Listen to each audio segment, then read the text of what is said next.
யாழ் மாவட்டத்தினுடைய போக்குவரத்து நிலைமைகள் தொடர்பாக ஆராய்வதற்கு இன்றைய தினம் தேசிய மக்கள் சக்தியினுடைய யாழ்ப்பாண மாவட்ட பாராளுமன்ற உறுப்பினர் இளங்குமரன் திடீரென யாழ் மாவட்ட பேருந்து நிலையத்துக்கு சென்று ஒரு கள விஜயம் ஒன்றை மேற்கொண்டு அங்கு பேருந்துகளின் நிலைமை தொடர்பாகவும் பயணிகளுடைய குறைபாடுகள் அவர்களுக்கு ஏற்படுகின்ற அசௌகரியங்கள் தொடர்பாகவும் நேரிலே சென்று அது தொடர்பாக ஆராய்ந்தார்.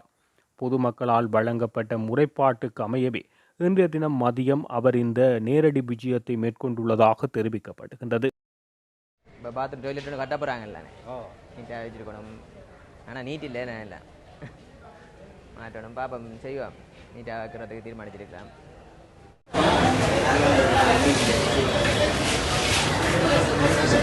இந்த மாதிரி நீட்டாக இருக்கும் அல்லது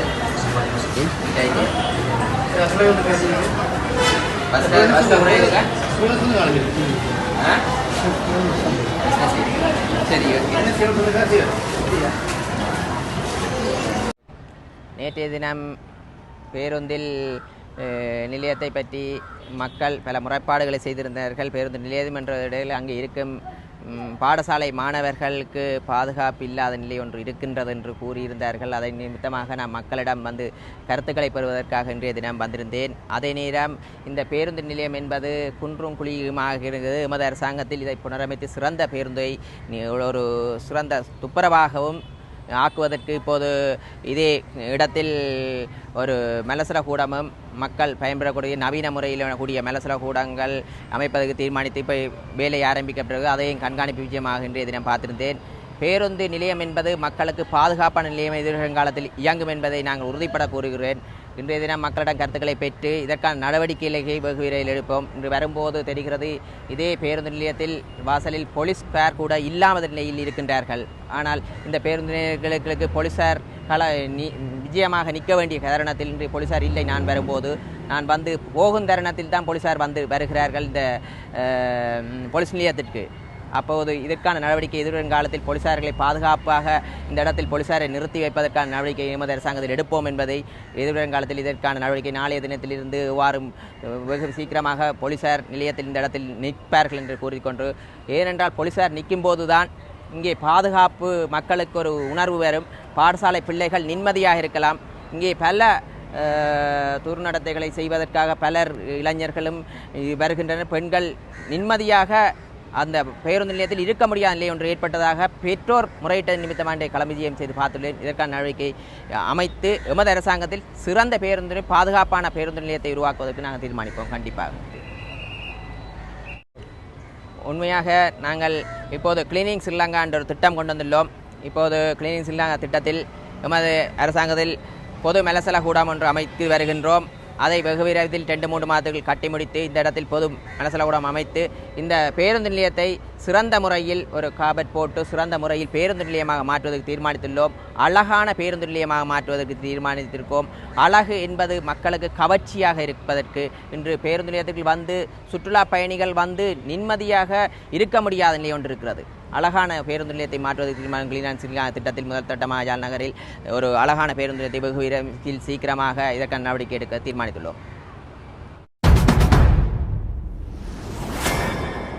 யாழ்ப்பாணம் மாவட்ட பாராளுமன்ற உறுப்பினர் வைத்தியர் ராமநாதன் அர்ஜுனா வடமாகாணத்தில் உள்ள சில வைத்தியசாலைகள் முறைமைகள் தொடர்பாக ஒரு பரபரப்பான தகவலை வெளியிட்டுள்ளார். குறிப்பாக முல்லைத்தீவு, மாங்குளம், கிளிநொச்சி ஆகிய வைத்தியசாலைகளில் நிலவுகின்ற ஆளணி பற்றாக்குறையை எவ்வாறு நிவர்த்தி செய்யலாம் என்பது தொடர்பான ஒரு யோசனையை அவர் இதன்போது முன்வைத்துள்ளார். அந்த வகையில் ஏற்கனவே பேராதனிய வைத்தியசாலையில் இந்த நடைமுறை ஒன்று தான் இருந்த காலத்தில் அங்கு ஏற்படுத்தப்பட்டதாகவும், அதாவது தேசிய வைத்தியசாலையை மத்தியில் ஒரு வைத்தியசாலையை வைத்துக்கொண்டு அருகிலுள்ள வைத்தியசாலைகளுடன் அதனை தொடர்பு படுத்தி ஒரு வைத்தியசாலையினுடைய அலகுகள் 3 வைத்தியசாலைகளிலும் இயங்கக்கூடிய வகையில் அந்த செயற்பாட்டை உருவாக்க முடியும் என வைத்தியர் ராமநாதன் அர்ஜுனா குறிப்பிடுகிறார். அந்த வகையில் முல்லைத்தீவு வைத்தியசாலை, மாங்குளம் வைத்தியசாலை, கிளிநொச்சி வைத்தியசாலை ஆகிய பகுதிகளில் ஒவ்வொரு வைத்தியசாலைகளில் ஏதாவது ஒரு நிபுணர் இருக்கின்ற பட்சத்தில் அது சம்பந்தமான முறைமையை அந்த வைத்தியசாலையில் வைத்து மட்டும் மேற்கொள்ள ஒரு தீர்மானம் மேற்கொள்ள முடியும் எனவும், குறிப்பாக பிரசவம் சம்பந்தமான வைத்தியர்களை நாடவுள்ள நோயாளர்களை மாங்குளம் வைத்தியசாலைக்கு அனுப்பினால், சத்திர சிகிச்சை சம்பந்தமான நோயாளிகளை முல்லைத்தீவு வைத்தியசாலைக்கு அனுப்புகின்ற செயற்பாடு மேற்கொள்ளப்பட வேண்டும். ஒவ்வொரு நோய் நிபுணர்களுக்கும் ஒவ்வொரு நோய் தொடர்பான நோயாளிகளை அந்தந்த வைத்தியசாலையில் அவர்கள் வருகின்ற போது அவர்களை அந்தந்த வைத்தியசாலைக்கு உரிய நிபுணர்கள் உள்ள வைத்தியசாலைக்கு அனுப்புகின்ற செயற்பாடை மேற்கொள்ள வேண்டும். ஆனால் இதற்கு உரிய முறையில் போக்குவரத்து வசதிகள் இருப்பது அவசியமாகும். அவ்வாறு போக்குவரத்து வசதிகள் உரிய முறையில் சீர் செய்யப்படுகின்ற போதே இவ்வாறு நோயாளிகள் சிரமமில்லாமல் வேறு வைத்தியசாலைகளுக்கு உடனடியாக, அதாவது இந்த 3 வைத்தியசாலைகளுக்கும் மாறி மாறி உடனடியாக அவர்களை கொண்டு சேர்க்க முடியும் என குறிப்பிடுகிறார். இதனூடாக இந்த ஆளணி பற்றாக்குறையினூடாக ஏற்படுகின்ற வைத்திய அசௌகரியங்களையும் நோயாளிகளுக்கு மரணங்களையும் தவிர்க்கலாம் என அவர் இதன்போது குறிப்பிடுகிறார்.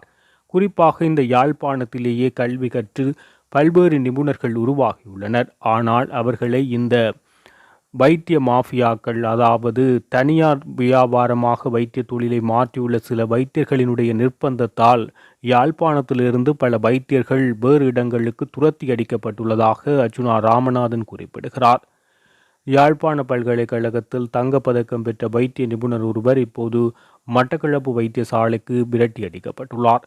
அதேபோல் உலக அளவில் பிரபல்யமான யாழ்ப்பாண நிபுணர் ஒருவர், அவர் தென்னாப்பிரிக்காவுக்கே விமானத்தின் ஊடாக சென்று அங்கு சிகிச்சை அளிப்பதற்கு அவர் அழைக்கப்படுகின்ற அவ்வளவு பிரபலமுடையவர்.